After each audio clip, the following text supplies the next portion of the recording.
should have seen us gunning, passing the folks along the road just as they were standing. All the lads and lasses there, all with smiling faces, gunning along the Scotswood Road to see the bleeding races. We went to bleeding races, 'twas on the 9th of June 1862 on a summer's afternoon. We took the bus from Bambra's and she was heavy laden. Where we went along Collingwood Street, that's on the road to Bladen. Whoa, me lads, you should have seen us gunning, passing the folks along the road just as they were standing. All the lads and lasses there, all with smiling faces, gunning along the Scotswood Road to see the bleeding races. How's the break then, Steve? How's the bacon, did you say? And welcome back to another episode of Black and White Banter Live on this Monday night. And please, can everyone in the comments just let me know that you can hear me okay? Please just give me a hi, give me a shout out in the comments to let me know that all is well on the sound front. Please just let me know. Yeah? Can you all hear me? Can everybody hear me on this wonderful evening? That's what I like to hear. Right, I've got the green light. So, it was a big weekend. Newcastle United went into the match against Sheffield United with the strangest feeling I've ever known. It was an expectation of a win like no other. We got the job done, but that did not even begin to tell the story. So what's coming up in tonight's show? I've obviously, of course, got a lovely couple of guests to join me to discuss all things Sheffield United at home. And there's a couple of new developments tonight, which I'm going to touch the surface with a certain new Premier League rule that has been approved. We're not going to talk about that too much, because quite frankly, do we even know what is going on with that? I certainly don't. And we're going to look ahead to this battle for European football. We're going to look at our fixtures. We're going to look at other teams' fixtures. But ladies and gentlemen, welcome. Hello to all. I'm seeing all the comments coming in, which is absolutely class to see. One question I'm going to put to you is now. For tonight's show, I want you to get down in the comments and put, if you want a question answered at the end by everybody that's going to be on this live, I want you to drop down and put hashtag BWB with your question. Happily chat amongst yourselves. We're going to pick out the best questions at the end, or I'm going to try to, and they can be as random as you want. Make them as random as you want. If you want to know what I had for me dinner today, get down and comment. I'll tell you. I'm just going to tell you now, though, it's nothing exciting. So do that. Hashtag BWB so I can sift through them a little bit faster, and I will look through them at the end, and we'll find some time for some questions. But without further ado, I'm going to get somebody else on this lovely stage with me. And my beer of choice tonight, by the way, ladies and gents, if anyone's joining us, is a Brooklyn Pilsner. You can't see that. It goes a bit blurry. YouTube doesn't want me to promote alcohol. I do not promote alcohol. Brooklyn, anyone from America watching, I do like a cheeky Brooklyn beer. So cheers. Right. Let's see who we have to get into this conversation. Boom, boom, boom. Right. Let's get our first guest of the night on the old stage. Hey! Oh, God, Colin, whatever background you've gone for there, you are disappearing into the night. If you move a little bit too much, yeah, you might have to stay very still for the, well, I'm saying for the lovely people to see your face. I don't know whether people do want to see Cold Dog's face. There's no need for that, like, is there? I'm just joking. Yeah. I'm just joking. How are you, sir? I'll get rid of that background. I'll come. But there you go. You have me. There you go. Me study. I'm very well. Thank you very much. Good. Well, and first and foremost, before I obviously get my other guest, which I believe has entered the building, I'm not sure whether my other guest has entered the building. Let me just double check. Not just yet. I will wait patiently before I get them in the room. Obviously, I saw you on Saturday. If anyone hasn't checked out my match vlog from Saturday, please do so. Lots of interviews with people, not just Colin, who appears on lots of my videos, but, you know, I want Colin to appear on my videos. But yeah, please do check it out, where we do go into depth, but we'll talk about that on this. How are you feeling going into your Monday after a lovely win and also 5 goals scored? Well, I sort of predicted that just about, which was good, and I predicted it was a banker, which you said I was wrong to do, but that's fine. We all know the first half we genuinely should have been down 4-1 4-1 at that point. So to win that game 5-1 was, I think you've already described it as the ultimate game of two halves. And I think overall, we deserved it. It was great to see Isaac scored another couple of good goals. Bruno's celebration, it's like he's saying, I'm staying. That's what it felt. I told you the one thing I picked up on. We discussed that a little bit, but we'll keep that for another day. But overall, Kiwi are very happy. And I think the best thing about the weekend wasn't just our result. It was the results that went for us as well. Because I think we're in a prime position, because you've already talked about the fixtures, Matthew. I think we're in a prime position to actually finish 6th. I really do. Well, that's what we're going to touch on in this video, because that is the... Oh, I've already got some hashtag BWB questions coming in. That's what I like to see. Yes, just a reminder, anyone who's joined... Oh, 40 people. 40 people. Shout out to me having 40 people watching me chat absolute rubbish for an hour. Yeah, just to remind anyone coming in, if you want to leave a question and put hashtag BWB, so I can spot it a bit later on in the show, I'm going to look down the top 3 questions and I'm going to try and get through them. Now, my other guest, who I've got scheduled to come on, doesn't look like he's appeared yet, so I will patiently see whether he does. If not, it might just be you and me, Colin, because I'm certainly not digging anyone else out right now. This, as we're already on the show. But I'm just getting the comments coming in, which is always nice to see. I will try and share as many on the screen as we go through. Best comment there has to be Julie J. Black and White Banter have actually met somebody who's been traumatised by Eddie Howe. Like I said, don't spoil it. We're keeping these for the end. We are keeping questions that have got the hashtag BWB for the end. Right. So, yeah, I think this pretty much describes that match on Saturday. Sometimes a picture, I know there's words on the screen, but if a picture told 1,000 words, that was very much me at halftime. Eddie Howe's face sums things up, and that was me at full time. Although I'm showing Eddie Howe looking really, really happy there. It was the weirdest 5-1 win that I've probably ever experienced. And I'll see the comments coming in. And I think the reason that was because we all went and expected it. We got it. But it was the manner of the way the first half had us on an absolute knife edge at half time. It was so disappointing. I'm going to say it. I'm going to be blunt. We were absolutely shite in the first half. I'll try and avoid it on this show, but I don't mind saying we were shite. We were really, really bad, and it just looked like a hangover. It looked like a hangover from the Crystal Palace match when the alcohol was still in the system. They hadn't got over it, and it just didn't look great at all. But we got over the line, and it didn't feel like we were coming out of the match with a 5-1 victory under our belt. I didn't feel like that. I don't think the atmosphere didn't reflect that in the second half. It was the quietest 5-1 I've ever sat through, and I'm not going to sit here and bash our fans, but let's break things down a little bit. Matthew. Go on then, yeah. Tell you what was interesting, Matthew. Tell you what was really interesting. Twice, 2 different people said, "What's the scoreline in the second half on Saturday?" Because it became that situation where we all felt like, "Has this really happened? Have we just scored a third? Is it 4-1 or is it 5-1?" And it was a bit like that. Hang on, Colin, I'm going to stop you in your tracks there, because my second guest of the evening has joined the building. You might have been waiting there a while, actually. So without further ado, let's get a very old friend of mine onto the stage. It's Lee. Lee, how are you, sir? I'm not too bad, mate. Yourself? I'm good. I'm very, very good. So me and Lee know each other very long time. Grew up together. Very good friend of my brother, so very good friend of mine. Lee, we'll touch on the football. I know you've already been listening in the background of what we've been talking about. I've got some quick fire questions to you, though, that are going to come to every single person who joins this show as a guest. First question, What is your best memory in your lifetime of supporting Newcastle? Poor best memory, watching us at Wembley against... I mean, we lost the game. It was the FA Cup semi-final against Chelsea in 2000. But getting to see us at the old Wembley, that's just amazing. And we actually scored a goal. I was going to say you actually saw a goal scored.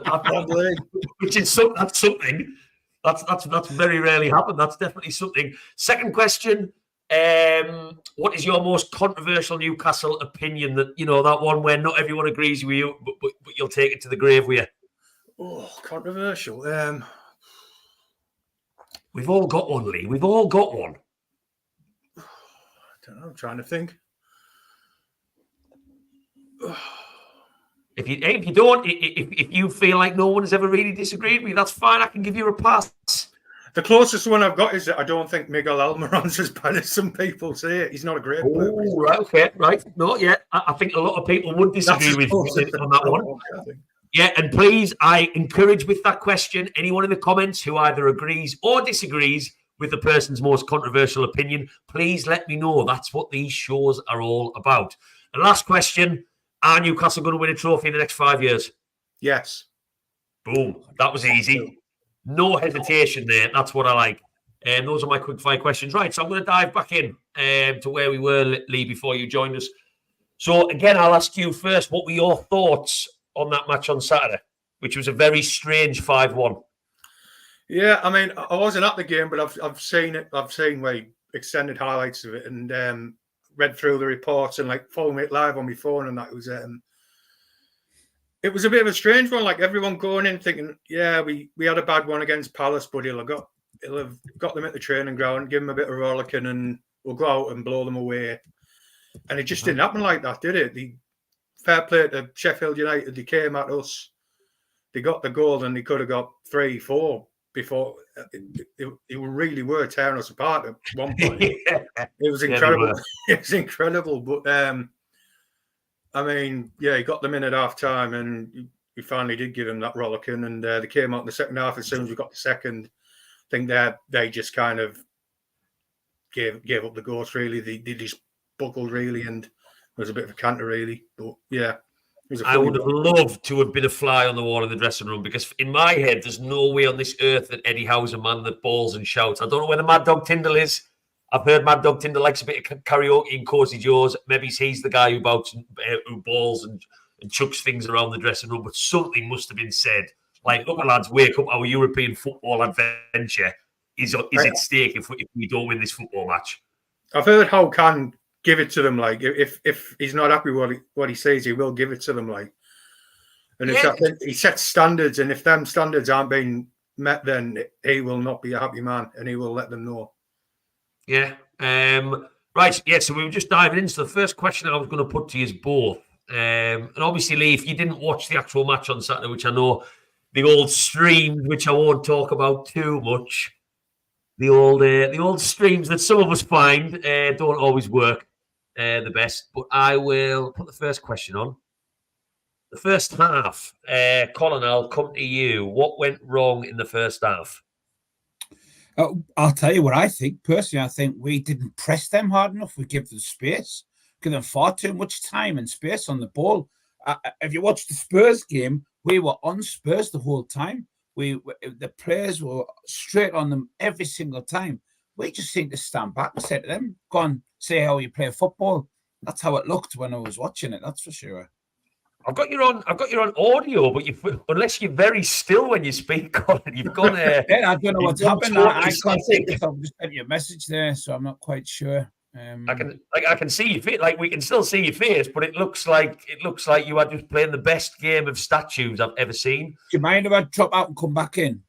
That's totally fine. Is that all right? You speak to Lee, and I'll drop back in and out, mate.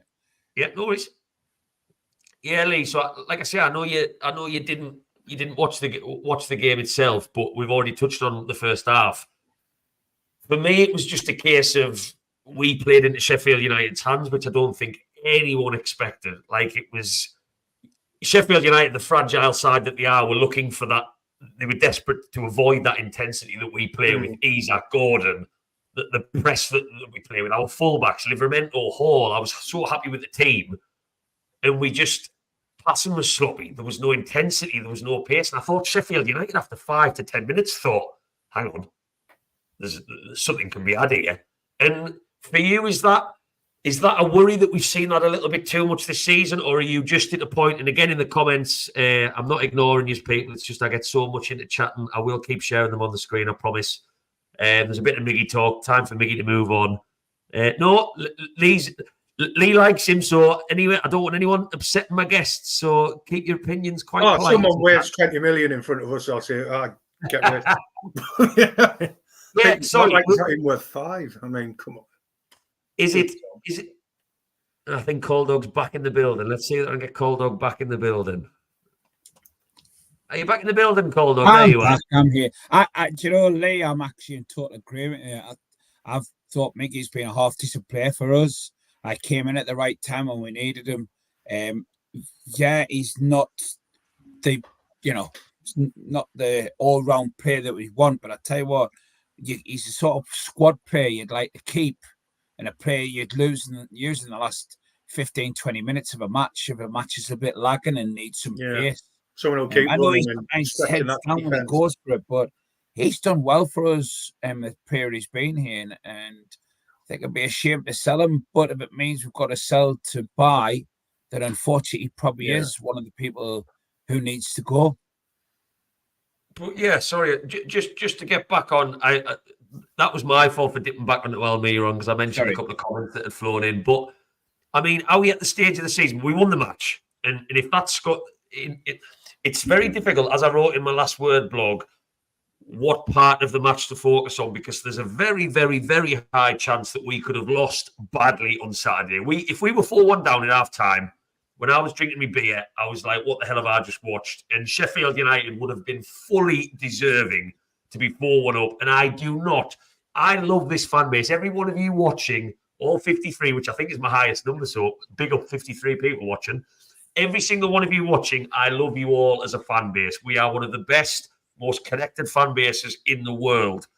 But when it's bad, it's really bad. And I've said that on previous videos. And if we were 4-1 down against Sheffield United at halftime or 3-1 down, we weren't coming back. I'm sorry. I know we've done it before. I could be wrong. I don't have a crystal ball. But do we just brush off that first half and move on at this crunch stage of the season? Do we bury it and focus on the positives that we saw in the second half? Or is there something there that is concerning both views? And I'll go back to you firstly, and then I'll dive in and get your thoughts, Colin. Yeah, I mean, for us as fans, I think we won the game 5-1. There's plenty of teams who plenty of team supporters will be thinking, you've won 5-1, what the hell are you on about? Yeah, I agree. So I think we've won the game 5-1. It was a queer old first half. We shouldn't have been level. We should have been well behind. But I think that's for Eddie Howe and his coaching staff to worry about. They look at that first half. They'll look at what went wrong. And I have absolute faith that with Eddie Howe's attention to detail, he'll get it right for the next game at Burnley. Just take the win, move on to the next one, and if by the end of the season we do manage to get 6th, something like that, then we won't really care. But I'm interested about what you've just said there, Lee, and I'm not being Mr. Negative. I'm just trying to thought provoke a little bit based off what you've just said. So I know you mentioned how we'll get them well drilled for the next one. I agree, but he will not have been happy with that first half. But is there a bit of a concern there after what we watched at Palace on Wednesday, where I thought the opposition were very good, and we don't give them enough credit? We were very, very good. Is there a bit of a concern that it took that half-time talk, that the performance on Wednesday wasn't buried in the first half against Sheffield United? Because I think we all expected them to come out flying, absolutely flying, that awful night down at Selhurst Park, and it didn't happen. So I get what you're saying, but is that maybe a worry on the back of that? A little bit. I mean, the players are human. They'll get it wrong sometimes. They'll go out. They'll feel they're in the right place. Then a few things will go wrong early doors. Sheffield United, they're not the best team in the world. They've been relegated, but they're a capable team. They were in the Premier League, and they'll probably be back again within the near future. And they'll be in the top end of the Championship, so they're not a dreadful team, like heaven forbid Sunderland. But they're better than them. But if you are just slightly off your levels, even a team like Sheffield United they will find you out and they will get you in. Just thanks to a slight lack of quality in front of the goal, we got away with it. We will have to be better against Burnley. There's no doubt. I mean, they seem to be getting a decent head of steam up. Unlucky not to win at Old Trafford at the weekend. So we will have to be a lot better in that first half against Burnley, especially at Turf Moor, because if we let them get slightly on top of us, it'll be like Palace all over again. The fans will get on, and it'll just be a very hard afternoon. Mm-hmm. And Colin, what about you? That first half? I think these put summed that up pretty well. Somebody's mentioned in the comments there that we did have an injured centre back, but that doesn't give away for how we actually played as a team. I just thought we would look lackluster. But what's interesting though is how well Sheffield United's played in the last 2 games before coming here. You know, they're not a bad side. They're just extremely bad at leaking goals in. No, sorry, I'm going to dip in there. Sheffield United are a very, very bad side. They are. What they're good at is attacking hard for the first 25 minutes, which they've done with us. Trying to get. I know they're in a bad position. I get it. I understand what you're saying, but they still come out and played really well against us. Whether you think we had a bad game or not, or a bad day at the office for the first half, they still took advantage of us and should have been 3 or 4-1 up at the end of that half, but they weren't. So we were lucky. And sometimes in football, you need to accept your luck or no luck, whatever it happens. We had plenty of luck in that first half. We truly did. But we came out and we just turned into a different team. I mean, even the atmosphere was a little bit flat until we went 3-1 up and most of the other fans started singing. But sometimes the fans singing really is that 12th man. And we had the atmosphere for about 10 minutes until they scored and it went flat. You were there, both of you were. So you know exactly where I'm coming from. It went a bit flat. But as soon as the second half and we scored the 3rd goal, the atmosphere just turned back on again. You know, there's plenty of us do really try and keep the singing going no matter whatever the result. But that doesn't help if it's gone flat for the players. But we just have to get on with this and realise, and Lee said it, any other fan watching that game thinking they're complaining the 1-5-1. We're not complaining, we're just analysing the fact that how bad we were in the first half to how really good we were in the second half. So I'll take away from the fact the second half was won us the game, and it's better because just before you go away from us here, many years ago watching Newcastle United, you used to come in the first half to play well, and most times the second half was atrocious. That's going back into the 80s and some of the stuff we watched. So now it seems like we play well in the second half, and I quite like it, you know. So yeah. And I guess it's one of them where it's quite interesting that there's a very different thing. And I know you've talked about what other fans would see as a 5-1 win on paper. I get that, but we all know. Like I could look down the table and I could look at Arsenal beating Chelsea 5-0 earlier in the week, and I know that was one-sided, probably a bad example, but I'd speak to an Arsenal fan and I would assume that was brilliant from start to finish, and they could turn around to me and go, do you know what? Actually, Matthew, to say that we're going for the title in the first 35 minutes of that match, we were awful and Chelsea could have scored 3, and I would go, oh, God, right, I didn't realise that. And that's I guess that's the difference. We're not saying that a 5-1 win, we're not them ungrateful fans now who think, 5-1 against Sheffield United or Newcastle since we've been taken over. That's expected. I think it is still good to analyse these things, and it was massively a game of 2 halves, which takes me on to my next question. And I'll stay with you, Colin, rather than doing loop. The second half, I won't touch on like what went right. We all know what went right. We got our asses out of gear, and we did what we all expected. Literally, I would go as far as saying 50,000 people in that stadium expected what we saw in the second half, and it happened. But what impressed you in particular in the second half? And I don't think we were at our best. There is no way on earth that was a polished performance. I thought Elliot Anderson was lacking. Longstaff was a passenger. Bruno, although he got glorified, and we'll talk about him in a second, I don't think Bruno had his best game. I know he got a lovely header in a crucial time. What really stood out for you? The work rate of 2 players in particular, and I think Isaac's work rate on Saturday for me was really good. But once again, I can never falter. No matter how many times he steps on onto the pitch as Anthony Gordon, he just has something. The man who stood out the most on Saturday, in first half and second half for me, and he's got some stick this season, was Big Dan Burn. I thought he had a decent game. If it wasn't for him, we would have definitely been at least 3-1 down because he made 2 crucial interceptions, which were going to go destined for goal. And for me, that was great. But it was, you asked me this on Saturday, who was the man of the match? There wasn't a man of the match on Saturday for me. I'm just honest. You asked me the question. The team just done a lot of people were stuck. A lot of people were stuck on Saturday. Obviously, I spoke to about 4 or 5 fans after, and the man of the match was the strangest. Ooh.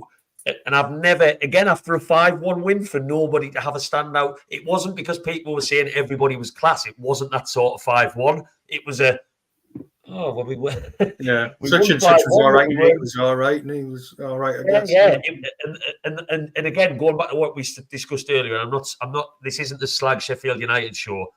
For me, that tells a lot about how they capitulated in the second half, because the fact that nobody played out of the skin and we won 5-1, and if we kept the foot on the gas, it could have been 9. It could have been 10. It really, really could.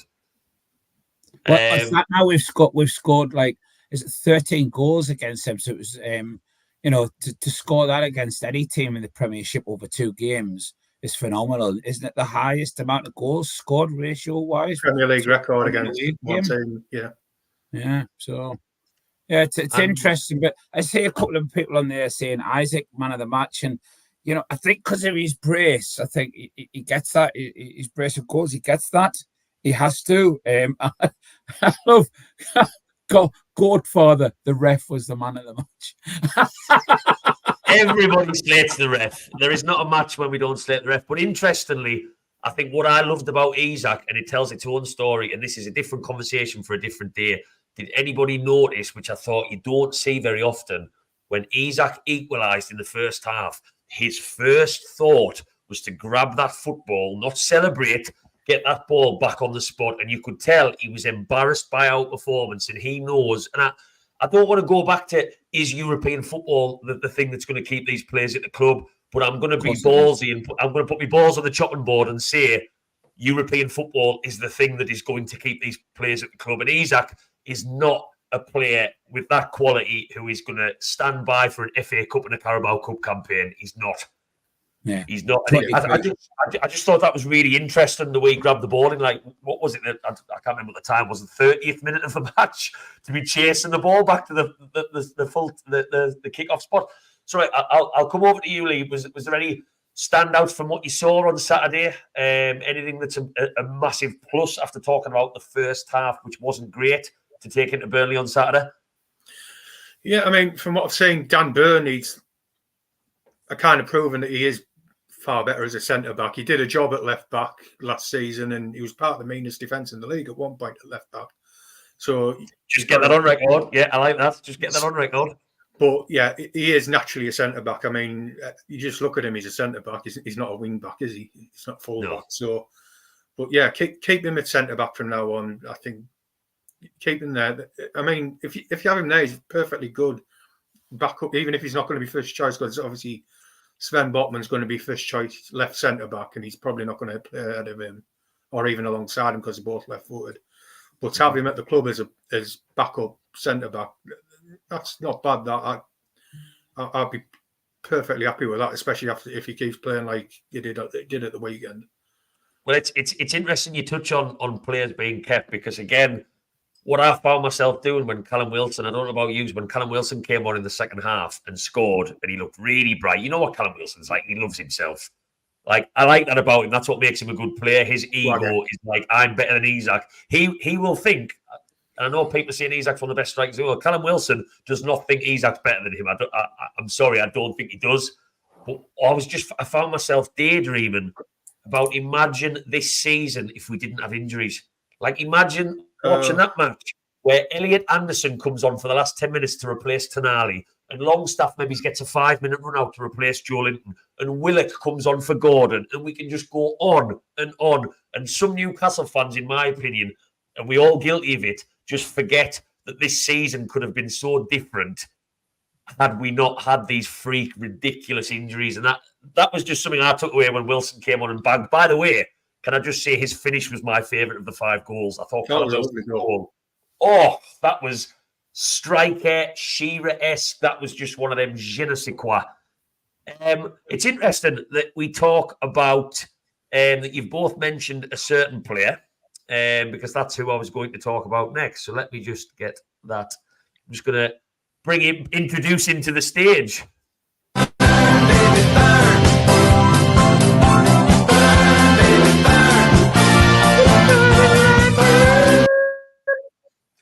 I bet you've been Mr. Dan practicing that. Beautiful. Oh yeah. I'm sure a couple of cats have just sort of been going in people's houses listening to that. But no, it's interesting that Dan Burn has been mentioned by both, and I got a lot of comments on my YouTube vlog, and I think mainly on my YouTube vlog of I can't believe you didn't mention Dan Burn, and I didn't, and I watched it back and I analysed things, and I think the reason what that is because I came away from that second half thinking second half, goals, attackers. But yeah, he seemed like he was single-handedly on a mission, and I think it's worth mentioning a player, and I'll come to you, Colin, on Dan Burn. I think he's already come out and admitted in an interview that it's been a difficult season because he's not an idiot. I don't think Dan Burn's on social media as far as I know, but you don't need to be. He watches Sky Sports. He watches, you know what's going on. Would you agree with us that it's worth singling out a player in a 5-1 win, which maybe isn't the main vocal point of the match itself, because he did keep us in that game with his blocks, with his leadership, and he looked frustrated at the players around him in the first half in spells. Yeah, but yeah. Let's talk about Big Dan Burn. I think he's a player that it's one point in this campaign that he divided opinion because it seemed he was being tore a new hole when at certain points when he was playing on left back. And we've seen that there was players just whipping past him, and I think Lee's absolutely spot on. He's a better centre back. He proved that on Saturday without a shadow of a doubt. But he's got his heart is in the right place. I've said this for years and years and years about players. As long as that player comes on that pitch and plays with his heart on his sleeve and plays for the fans and the club, that's what it's all about for me. And he is a man who does give 100% when he comes out there. But he's just had a few off games. But let me ask you, I can throw that back to you. He's had a few off games. How many other players have had off games? But it just seemed that people had a bit of a go at him, which I think maybe it was justified, maybe not. But as a player, I'd like to see him there for the next couple of seasons because his leadership skills, he's nothing to do with his height, but the man's statures, or being the status around the club and how the younger players will react because he knows how the Newcastle public think, what they want from the players and what it means to the fans to come to St James's Park or watch it at home, wherever it may be. He knows because he's done that exactly. He's from Blythe. He's from the northeast. The kid knows. So for me, apparently he's not from Blythe. By the way, I've been told repeatedly he's not. I can't remember who always tells me. I think it might Camos he's from. Camois. Where's he from? No, I think it might be someone in St James's who sits near me. There's someone who gets really annoyed by the song because they say he's not. Anyway, not important. But I'm going to go. I'm not going to go as far as Brian's comment, which I'll put back on the screen. I don't know whether you saw that. He's talking about him in the England conversation. He's doing better, Brian, but I'm not going to go as far. I mean, obviously, like I say, everyone's welcome to their opinion, and he has been playing a bit better. I don't think he's going to be in that conversation. I mean, I know Dunk's been coming in for a lot of criticism in the England camp as maybe not being international quality. I don't think Dan Burn's done enough yet at centre-back. But I'm going to put a question to both of you, and in the comments as well, please let me know. I basically just want a yes or no in the comments. Should Eddie Howe now, based off what we are seeing and where our squad maybe is, should Eddie Howe now ignore out of his brain Dan Burn as a left-back? Should that be a thought now that's a one of the past, or do you still think he can be versatile enough to slot there when needed, or should we just look past that now? You firstly? Personally, yeah, he's a centre-back now for me. Just keep him at centre-back. If you think you need someone else at left-back, then go and dip into the transfer market. and Dan Burn is there like as a third choice left back, basically, just in case it happens again and everyone gets injured. Then we know he can play there if we have to, but he shouldn't be thinking of him as he's second choice left back, or he can play about 15 games a season there. Just no, he should only be there if you're absolutely desperate, really. Yeah, the comments are coming in. It looks pretty unanimous. So, I mean, I haven't had many, so that's probably to say there's 47 people watching. Come on, where's the comments? I want 47 comments because there's 47 people watching. We've got no more Dan Burn, Marcus. Always tuning in, Marcus. Bonjour to you. No more Dan Burn at left back, please. 3 exclamation marks, please. Centre back, yeah. Depends who we are playing. That's an interesting point. That's exactly the part. That's why I let Lee go first. Because didn't mean to jump in. I agree with that. It absolutely depends on who we're playing. You would never put him as left back if we're playing Man City. For me, somebody like them, you just wouldn't. But there's one thing we need to point out. He's 32 on the 9th of next month. I was just having a look, and yes, he was born in Blythe. I've just checked. He's shouting at me. You're waving at me. No. I just Amy's just joined the chat. I was just waving to her rather than interrupting you and doing so. He's a 32-year-old coming up, so next season, 32-year-old, he's still got 2 or 3 good years left in him. Is not just he might not always get it at the squad because he'd be a superb squad player. So he might not get it at the team, but certainly a brilliant squad player.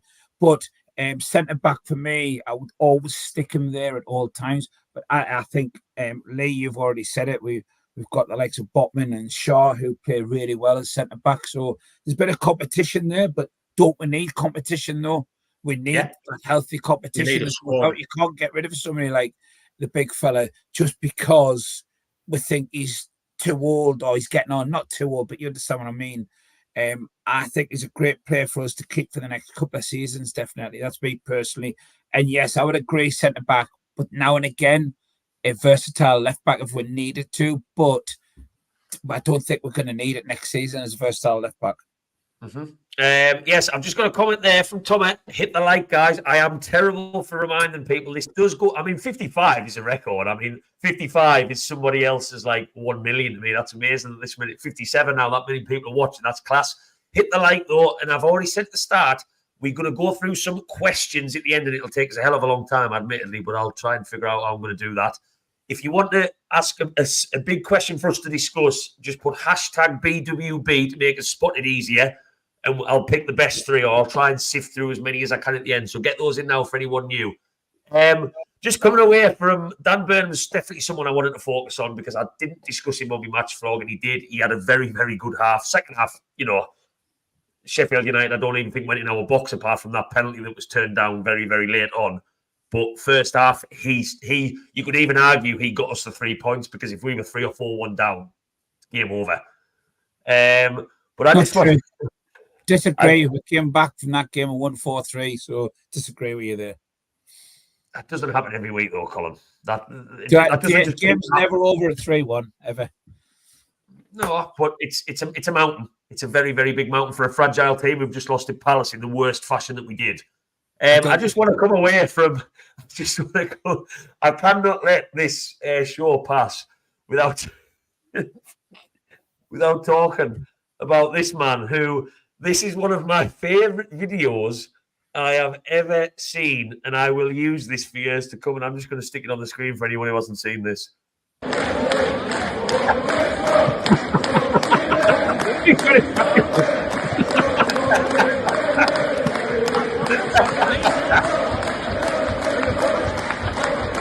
don't care whether I get banned. I'm going to remove that one. I've got a better one, and I don't know whether the music will mean it'll do what it'll do for this video, but this one's better.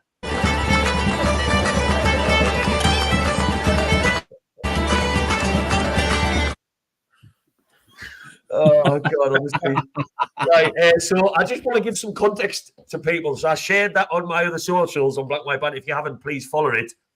And I got, let me just find the photo. I got a response from the person who's actually the person doing that in the video. He explained. He explained why he was doing what he was doing, and I'm just going to let you read it. I'm going to put it on the screen. This is fantastic. He's just. I thought it would make a decent racket. I thought it would be some way of creating an atmosphere.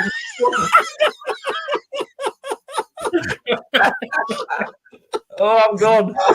Oh, why was he slamming that foot down?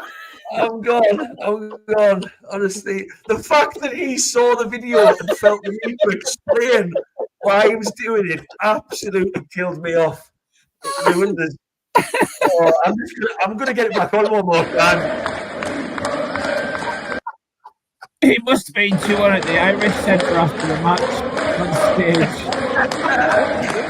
Oh my God. I've never seen anything like that in my life. One more time with the Irish music.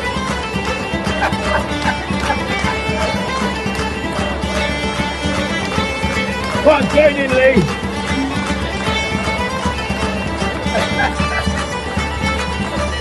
Oh God. That man is just, honestly, I will use that video for so many years.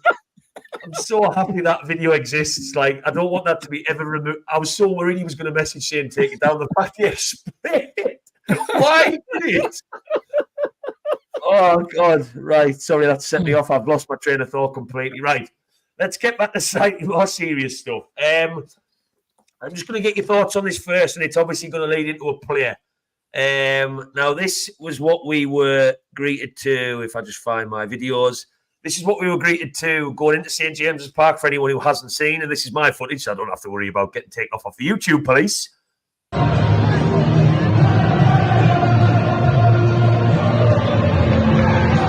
Yeah, I would have thought. Big one, Bruno, got big strawberry after the match last day. And yeah, I'm just going to chuck a photo of this man on now. I'd said earlier that I didn't think Bruno had his best game on Saturday. We've seen Bruno literally dictate matches, in my opinion, like literally grab the game by the scruff of the neck. That wasn't one of them days, but he's always instrumental in what we do when we score goals. And the fact he contributed to the goals in a really important time was brilliant. But I'm just going to put a question. It was not about his performance, but we know the emotional connection between the player and the fans. It's unlike any other, in my opinion. In the UK, I know, European countries are mental. I get that. Where they've given the players pep talks and stuff on the pitch. That's just another level. But how important do you think something like that is in a player in Bruno who will have interest in the summer?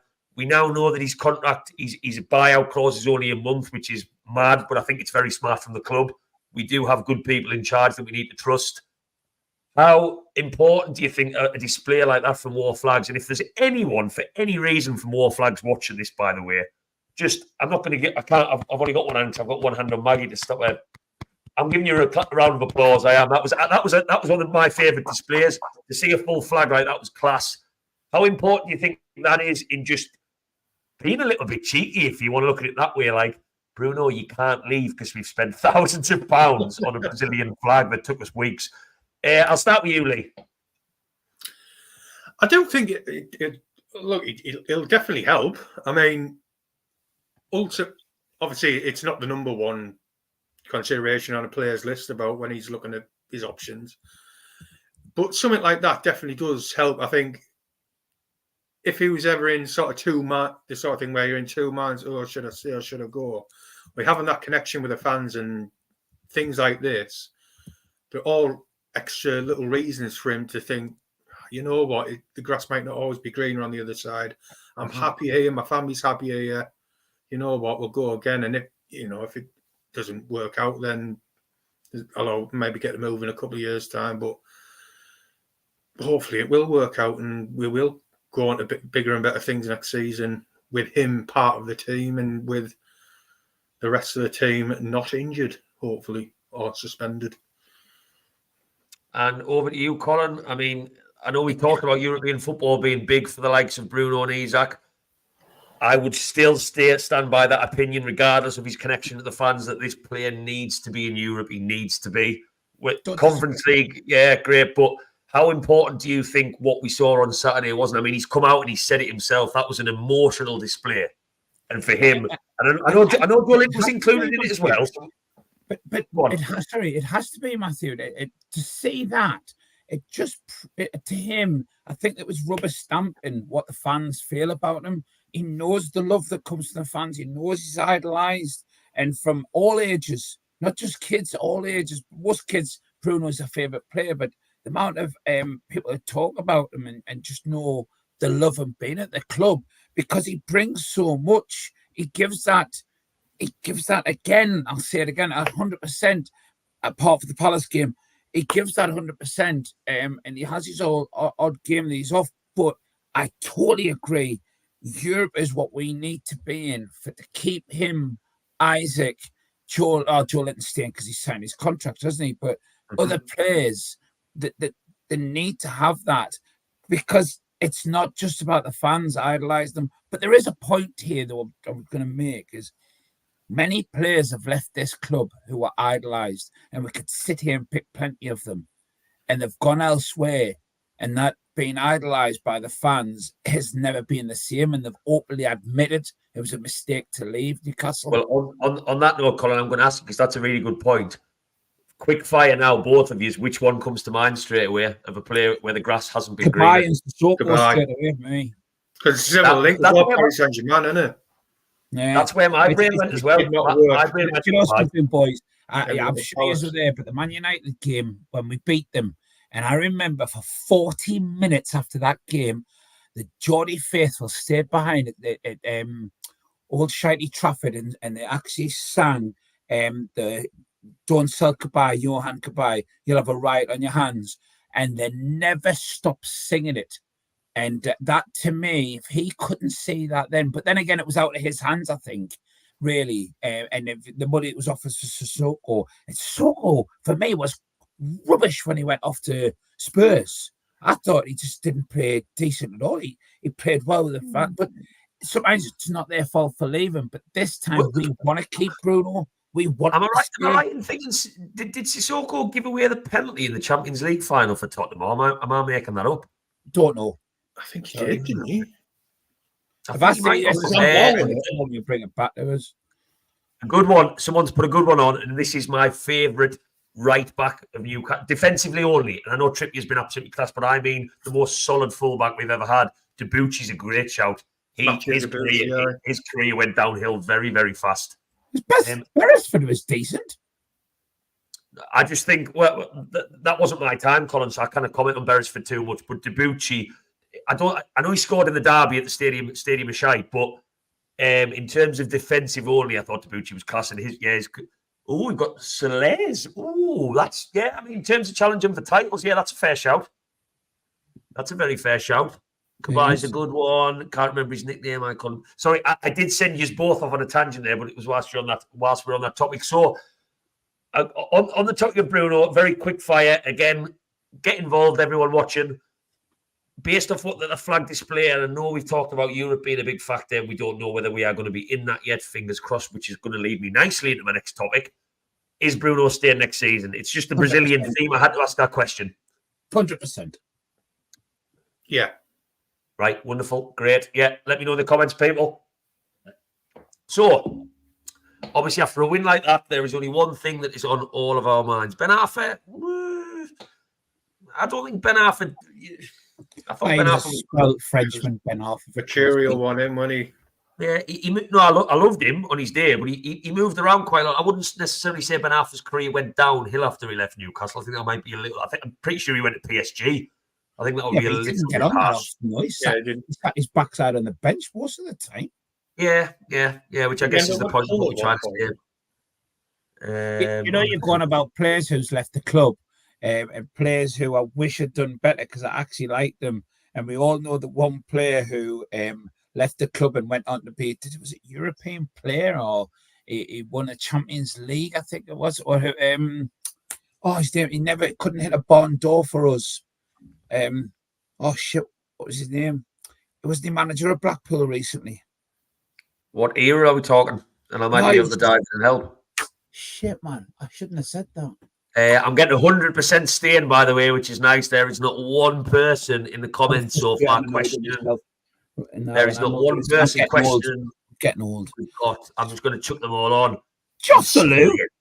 100% he's staying. Bellamy's not a bad shout. Yeah. He had a little bit. He did okay. Man City. Thomason. He fell out with Standout Thomason. Yeah, sorry. Well done, Elsie. You're reading my mind. Bruno. But he went on to have a fantastic career after he left us. But do you know what I think it was with him? He's played out of position.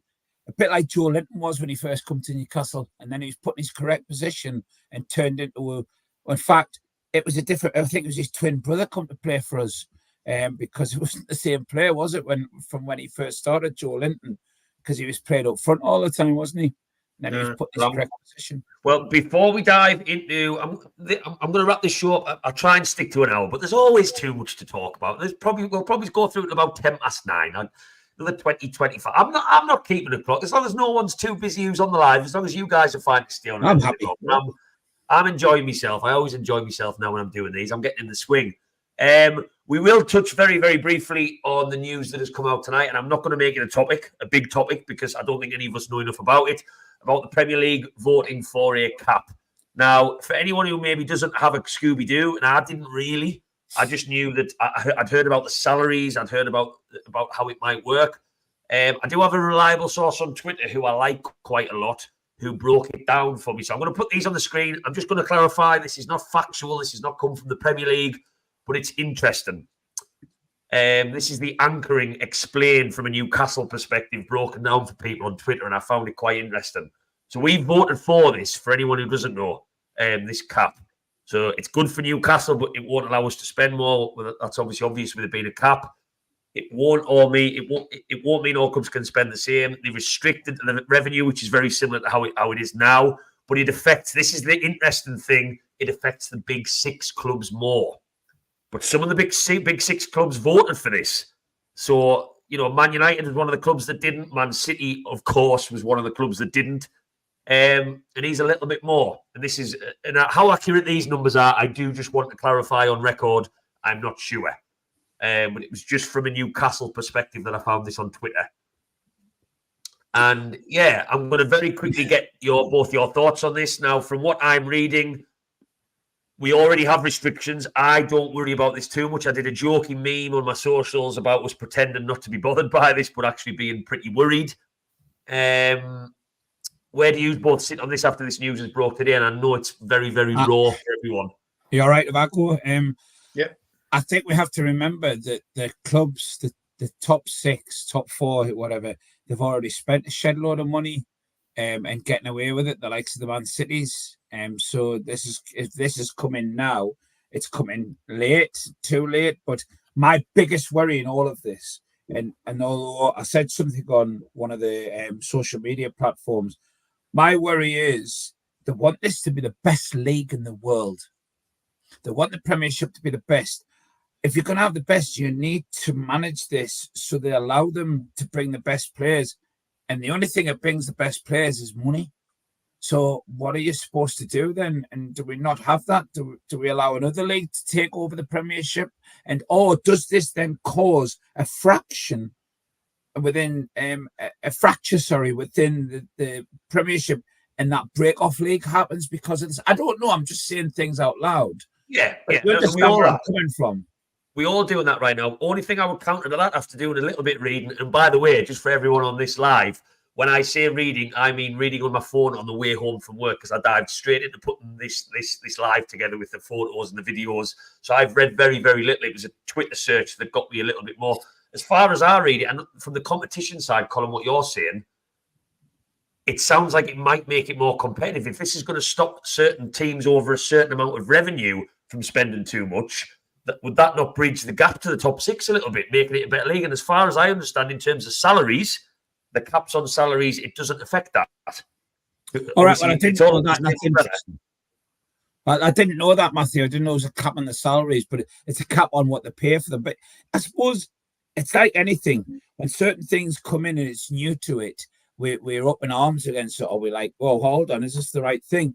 But maybe this works out for the best. Like you say, you might get the lower league, the people who have got as much money in the league, then maybe it's better for them and it makes it a fairer league. I don't know. We just got to wait and see. Maybe it gives us a better chance, clubs like us, of winning things because we're not competing against Man City, who have built this amazing squad over the last 7, 8, 10 years. So, maybe it might be a good thing, but at this moment in time, it just feels like it's another restriction. But for what you've read there, it might not be. And I'll get your thoughts in a second, Lee. I just wanted to say to that, and it's, people like to be conspiracy theorists and people like to be the victim. I get that. We all do it as football fans. We're the most fickle people on earth. But there is people saying, have you noticed how many rules are being discussed since Newcastle got taken over? Seems to be quite a lot of rules are getting floated about because they know that our owners, if there was no financial restrictions in place, would be able to say, here, Eddie, how much do you want this summer? 600 million, 700 million? Yeah, I'll send that. I'll bank transfer that over to you now. That's what is the fee. But Lee, and I know I've always known you, Lee, as a very level-headed, intelligent man, and I feel like you would have done a bit of digging yourself on this afternoon. So I'm curious to get your thoughts as well. Have you done more digging than what maybe me and Colin have on this, or? A similar level in that it's basically looking at various trusted accounts on Twitter and things. Of course. It's from what I've read about it. Certainly a couple of days ago, when they were talking about this potential cap, the numbers they were talking about, apparently only Chelsea would have exceeded it in each of the last 2 seasons. Right. So it's not really going to have that much effect. I think all it is really is kind of a token gesture to the rest of the league, to the other 14, just kind of throwing them a bone and say, oh, well, we'll put this cap on so we won't, even though it won't really affect the top clubs, because you can still spend a heck of a lot of money, and they've already have spent lots of money, as you alluded to, in past few years. I think there's 2 people on my street who've signed for Chelsea, or at least at a transfer bid, they've signed that many players. So I mean, I don't, like you said, I don't think it'll have any impact on us really, and it won't impact most of the teams.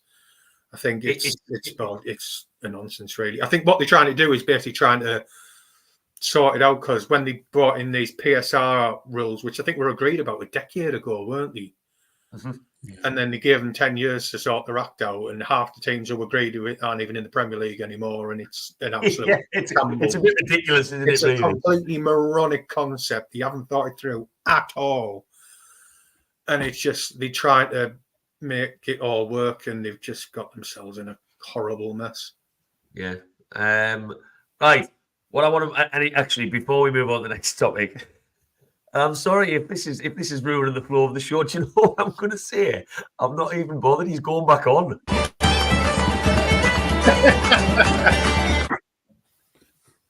I'm sorry. That is literally like, it might sound weird how happy that clip makes me, but I guess that's how childish my brain is at times. But yeah. No, the childs have never grown up yet, man. That's why I like you. I'm surprised you haven't talked about the fixture list for what's left of the season for against us and Man U, because it's between us two, Newcastle and Man U, fighting for a 6th spot, I think. Massive. On that note, massive shout out to Colin for just telling everyone that he's annoyed that I haven't talked about the thing that was going to be the next thing we were going to talk about. Cheers, mate. Thank you. Yes, right. So let's get the big debate. I mean, there's only one thing we're all thinking about this stage of the season, which is why we've talked about the result being the biggest thing. It is European football. The fact that there is a discussion being had on certain platforms, and I commented on one, Positive Toon fans or whatever it was on Facebook, and it was a debate. I wasn't being horrible to the person, and your comments get banned if you cause any sort of debate. It's a bit weird. Someone floated, is it not better that we are not in European competition? Is it not better that we are... I don't even like saying that sentence out loud. I'm sorry, there is no universe on planet Earth where, as a football fan, we are led...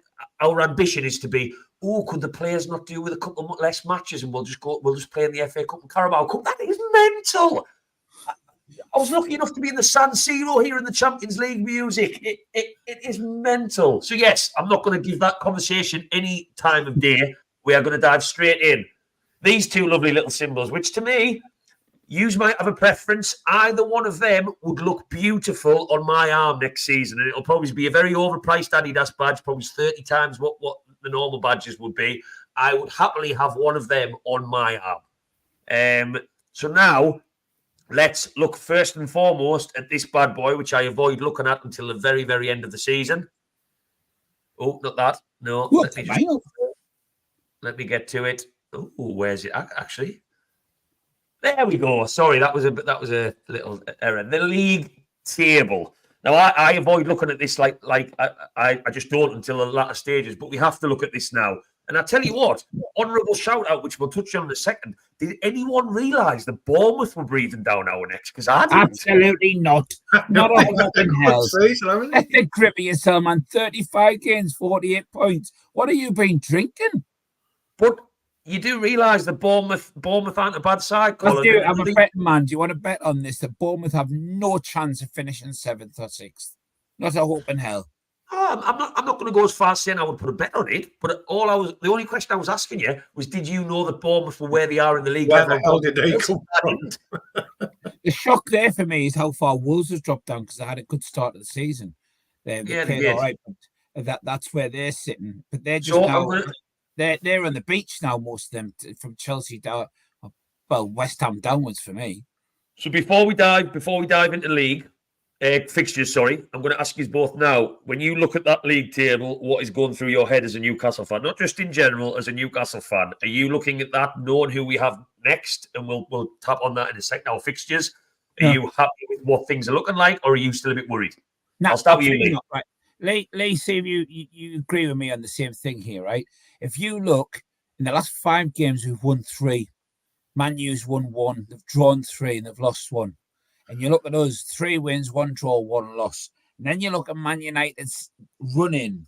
Now, how well has Crystal Palace played lately? We know they battered us.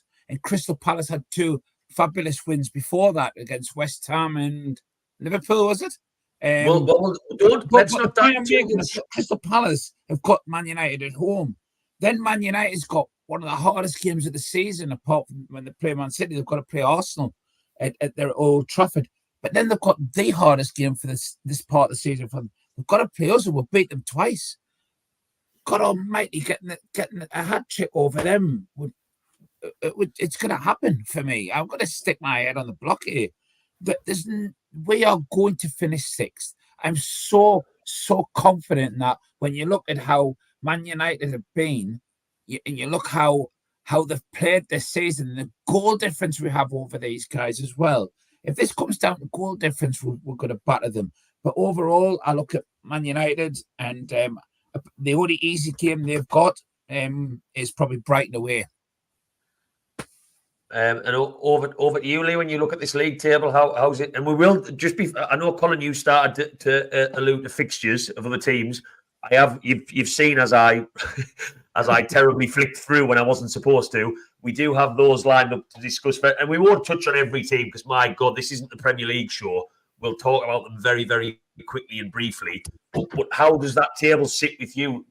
It's kind of forgetting about other teams for a second, knowing where Newcastle are, who we've got left to play.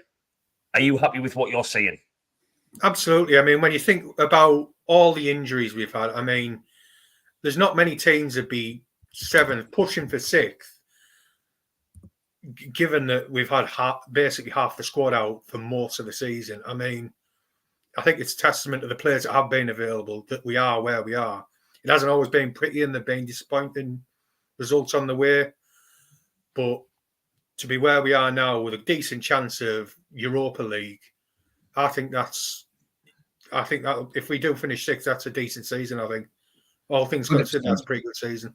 I think I actually think just based on that, and we've talked about this before in other videos, and I've tried to shout it from the rooftop because I don't think enough people are talking about it. If Newcastle United have to finish in the top 7 this season with 13 players from 14 to 15 of first team players, not reserve kids who don't get a sniff, actual players who could be on the pitch in matches, with everything we've had to go through, it's incredible. And there's even an argument that it's more impressive, in my opinion, because there's been so many mental hurdles to get over this season. It's felt exhausting. God knows what the players feel like. And I know people are going to dive down and say they get paid X amount of money. For me as a fan, it's been amazing to the point where the exhaustion side, I've actually forgotten that we've beaten Sunderland 3-0. I forget that we've beat Man United away 3-0. I forget that we went to Milan and got a point, because it's been that long and exhausting. But if we had to get European football in these circumstances, where does that set us up for next season with a bit more transfer kitty and players to come back? And by the way, Sandro Tonali, who's barely kicked the ball for us, who on his day, let's not forget, is one of the best midfielders in Europe. He was the reason AC Milan got to the Champions League semi-finals. He is the darling of AC Milan. It's exciting. But yeah, let's move on to Please put Marcus's comment on, because I hope to see this man kiss your cheek. I'll come back to comments in a second. Yeah, 2 seconds. I'll come back to comments in a second. I'm just going to get the fixtures. So, I know this is all bodged together, so you'll be able to figure out the quicker you glance. This is Man United's and West Ham's remaining fixtures. West Ham have obviously only got the 3. So they're 1 down. They obviously didn't get a win on Saturday. They're one less on us and Man United. Man United, you've already said, Colin, Crystal Palace. We found out very, very difficult game under the lights next Monday night for them. Trip down to London. I've got a feeling, coming away from Newcastle for a second, that if there is one place that Arsenal are going to slip up because it's written in the stars in their title race, it is Man United away. And I don't know why. There's a lot of history in that fixture, and there'll be so much media attention around, Man United, Arsenal, the history of it. That sounds like a game that, and I know Mikel Arteta's Arsenal are different this season, that they might bottle, and I'm worried that that's where Man United might pick up some points. Man United, Newcastle, we don't need to talk about how important that is. That is, oh God, that is going to feel like we are going to Old Trafford in a cup final. And then Brighton away, not an easy place to go. I think Brighton are almost on their holidays from what I've seen more recently, but not an easy place to go. Sorry, Matthew, let's turn this around on you. West Ham, 6 points out in the last 9 for me. That's what they'll get. Good chance to beat. I think they'll beat Chelsea, and I think they'll beat Luton, but they're never going to beat Man City. Not in hell. No, right? No. You look at Man United. I think Man United will get a point at Crystal Palace. I think they'll get beat off Arsenal. I think we'll end up drawing with them at their place, and I think they may win against Brighton. So what you're talking about there is they're looking at roughly 5 points in them last 4 games. Sorry, we've got a definite 9 points out of the last 4 games. And even if we get 7 points out of the last 4 games, we'll finish above them. So for me, them fixtures is so for us, and the way them other teams they're playing against. Crystal Palace could have got a hell of a tough game for Man U. I mean, let's be honest, they've got the likes of Rashford is just not on his game. They're not playing as a solid unit. There's so many individuals in a Man United team that can play well on 1 game, and then 4 games they're absolutely rubbish. So I'm sorry, they grind out results, but they don't grind out enough results to finish 6th. And at end of the season, if I'm wrong, Matthew, somebody slap us on the face with a wet fish. We never write all the time, Colin. It's one of them, like, it would be a really boring show if we kept our opinions to ourselves out of worry of being wrong. That would be a very, very boring world we lived in. But you know how shy I am. I'm just going to jump on Marcus's comment. Marcus did comment on one of my videos quite a while ago. I can't remember which match vlog it was under, that he would, if we got 19 wins, he'd fly over and kiss us on the cheek. Now, I'm not saying I'm waiting for it, Marcus. You know what I mean? I can see your photo. You look, if that is you in your photo, I don't know whether it's a celebrity photo you've got there, but you look like you've got a lovely head of hair. So, there's definitely worse people kissed us on the cheek. Right, oh, my God. Brother love. I'm going to move on to the next set of fixtures, Lee, for you to divulge a little bit. This is Chelsea's. Now, the interesting thing with Chelsea is they have a lot more matches. And by the way, you'll see in a second, everyone is playing Wrexham this pre-season, by the way. My God, you can tell 2 Hollywood celebrities have taken them over. Jesus Christ. But Chelsea have another match. And they have 5 matches to go at, which is, that 1 extra game. They can afford to lose one. They've still got 4. So what's your thoughts when you're looking at Chelsea's matches? Oh, I mean, they're a funny one, Chelsea. they'll get a couple of wins, and you think, oh, they're about to get going here, and then they'll shit the bed. They'll just lose an easy game. It's, I mean, Tottenham at home. I mean, there's been a bit of history in that fixture, hasn't there? I think. Oh, hang on. Yeah, just log me off for a second there. So I think that's a sort of one that's got high score and draw written all over it if Chelsea actually find the scoring boots. Because Tottenham, if they turn up like they did against us, then Chelsea could do them over. But if they actually show a bit of fire, then it could be a good game. That Chelsea-West Ham, I'd fancy West Ham for that. They looked like they were struggling a bit before the last few games, but then they got that point against Liverpool at the weekend. They looked pretty good. So I'd fancy West Ham for that one. Forest, I think Forest could do them, especially for the I was just going to say, I know it's difficult to go through fixtures off the top of your head and think about each team's form. That wasn't necessarily what I wanted you and Colin to do, because I know that's a lot to put you on the spot. It was more just at a glance of fixtures. Is Chelsea a team that you think will still be in contention come the 19th of May, the last game of the season? Do you think they will still be in there, or do you think they'll have drifted off a little bit? You're talking me here. Oh, sorry, Colin. I think they could be there, but if I'm betting, I'd say probably not. I think they'll probably lose 2 games before that last weekend, and I think that'll be too many. Lee, what's interesting what you said there is the fact that you look at the running, which I've just been looking at the running, and the fact is that yes, they probably have a half decent running. I think the hardest game is their next game against Tottenham. That'd be a good game, but I think Tottenham will win that. But even if Chelsea if they won their last 5 games and Newcastle won 3 out of the last 4 games, we still qualify. Right. Well, I'm just going to jump in there. Though, is Chelsea finishing 7th, Newcastle 6th, and Man United in 8th? That would be fun to see. I'm just going to jump in there, and I probably sound by my standards on this live like I'm being Captain Negative. I'm not. It's because I'm just trying to cover all bases, if you like, for some of the points you have made. And I love how everyone's backing us to get Europe. I love how everyone's bigging up Dan Burn. Some of the comments have been great. Everyone thinks Bruno's staying. I love all that. But what someone has made a good point in the comments, and I haven't shared it because I was keeping it, and this is my biggest worry that I was telling someone about at work today, is a comment by Mr. Tommy, and we need to talk about it if we are going to get European football.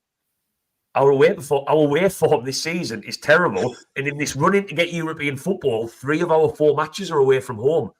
And our away form, I don't care what anyone tells me, we have not gone many places this season and dominated. We have not gone many places this season and played with a high intensity. We certainly haven't gone many places and defended well. And I'm worried that doesn't change overnight just because we're in with a European shout. I don't know how that instantly changes, just like the click of the fingers. So I am on a bit of a clock because a certain someone didn't put his laptop charger in again. He plugged everything else in. I'm on 4%. So I do not want to just disappear out of this chat so close to the end. But yeah, that's my only concern. We don't need to discuss that necessarily, but that was just something I wanted to point out. So, ladies and gentlemen, it is time, before we wrap this up, to get some Black and White Banter questions. So I am looking for the hashtag. Oh my God, this is hard work. I've got to flick all the way to the top. Right, here we go. I'm going to try and get through them as quickly as I can. 62 people in the chat, by the way. Big up 62 people. If anything goes, go back on the screen. 62. That's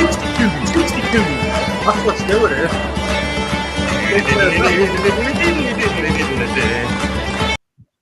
That deserved it just for 62. This is a new record. Right, first one. I'm going to put these to the room. And we can all answer them, actually. Just obviously, we'll have to keep it short and sweet because I've been on it for an hour and 15 minutes anyway. Burn was amazing the other day for us. Do you think he is underrated? That's the first question. Lee, I'll start with you. Underrated. No, I think generally, as a wider group of supporters, he's a bit underrated. Not by me. I've always thought he's good. Not necessarily a great left back, but I feel he's a very capable centre back, and his leadership qualities make him an asset to the team. What about you, I Colin? think what's really good about him is his height. He's given us something at the back, especially when he's playing alongside Botman. Because what's Botman 6'3" and Burns 6'6"? I think it's something we haven't seen it St James's for a while. It's having such a tall defence, and I think that them two tall centre backs really does help. But yeah, Key is best at centre back, and Jack Norris is saying the same thing. Burns is a class centre back, he is, but Burns only got probably another 2 years at the club. Hang on, though. I'm going to give It's Me, Geordie, the day. I know you've both talked about what you think he's good at and where his best position is. The question was, do you think he's underrated, yes or no? Underrated because he played in left back too much, yes. Right, okay. And you, Lee? Generally, I'd say he is, yeah. Right, okay. Julie James, I think this is one for me. Anyone who's a big fan of dealing with Eddie Howe's mags, I'm all about that. I couldn't do a Sheffield United episode. There were no confident Sheffield United fans on the internet, let's face it. Yes, the answer to that question, one of the reasons I despise Man United, and Lee will definitely stand up for me on this one because we're from the same neck of the woods, is just because growing up, that's one of the factors. And we both know lots of Man United fans. Colin, you'll know Man United fans as well. When we beat them in the Cup, I did know traumatised Man United fans from that cup defeat because nobody expected it. We had 6 fullbacks on the pitch. So, yes, I have. But I'm hoping that this next season there's even more episodes of dealing with Eddie Howe's mags. Hashtag BWB. That's probably my best traumatised black and white banter one. Oh, God, that was... The Spurs one was good as well. But it's such a delight to put together. Right, I didn't ask this question for a while, so I'm flicking as quickly as I can. Here we go. Why doesn't Maggie get any screen time? Well, Mags, you're up. Here's Jim. I don't know whether you're still on, Jim. You might not be. Come on. The dog's better looking than you, so get the dog on. Here's Mags. It's your debut. You're talking to this. You're talking to this? Maggie, no? Walkies, going out for a walk? No? Right, you can stay with us. You can stay with us for the rest of this. There you go, Jim. If you're still watching, Maggie is in the building. Right, I'm going to keep flicking because, my God, am I keeping an eye on that laptop battery. BWB, Cold Dogs joined the BWB. Who should we try to bring in for next season? Do you mean, if it's player conversation, that's too much of a rabbit hole, so I'm going to guess you mean position. Yeah, it is. Where do we need to strengthen up in position? There's no doubt about it. I'll start. What are you thinking, Maggie? No, you can't have a German Shepherd. Fucking mad him, Lee. She's gone German Shepherd, which probably isn't a bad shout in defence. Probably do a bit better than some have this season. I will go for a right midfielder. Keeper. And I know there's the right wing as well. Yeah. Keeper. That's it. Yeah, I think Eddie Howe definitely has his eye on a keeper. Right, I'll keep flicking. Yeah. Oh, I only asked the question twice, so there might not be any more hashtag BWBs actually, because I didn't keep mentioning it. I should have left it. I'm still learning this platform. I'll learn how to leave something at the bottom of the screen for the full show that isn't a banner. Yeah, I don't think there's any more. If I've missed any, ladies and gentlemen, I apologise. Hashtag BWB. I'm just flicking through. I tell you what, this hosting malarkey is tiring. Telling you, I'll be ready for bed by the time I'm finished here. Everyone's saying hi to Maggie. There we go. Mags. Solanke. Right. Ladies and gentlemen, I'll tell you what. 60, I think 65, 63 was the max tonight. This has been my favourite show so far. Things are starting to pick up. I'm trying to add a bit more structure. I'm trying to make things a little bit different. I hope everybody watching has thoroughly enjoyed it. Thank you very much for the comments. Lee, thank you very much for coming on quite late in the day. I appreciate it. It's very nice to speak to you because I haven't seen you for a very long time. Colin, as always, I'll probably see too much of you very, very soon. Always nice to see you. And it has. It's been a great show. I've really enjoyed it. Mags, have you enjoyed it? Yeah, she's enjoyed it. Most importantly, Matthew, I've got to say something to you before you go. I'm on 1%, so you're going to have to make this very quick. All these shows are going to work. You've just got to enjoy them. Look how many people are coming on and enjoying it. 1%. Do you want me to buy you a new plug? Oh, I've got one more black and white banter question, and I'm going to quickly get it out. Best pub club in Toon. Pub, I'm going to go for... Oh, it's a difficult one. My favourite... I like the Lowther. I think the Lowther's a really good bar because the music's always banging after matches. Best club, it's got to be Mushroom. Mushroom is iconic.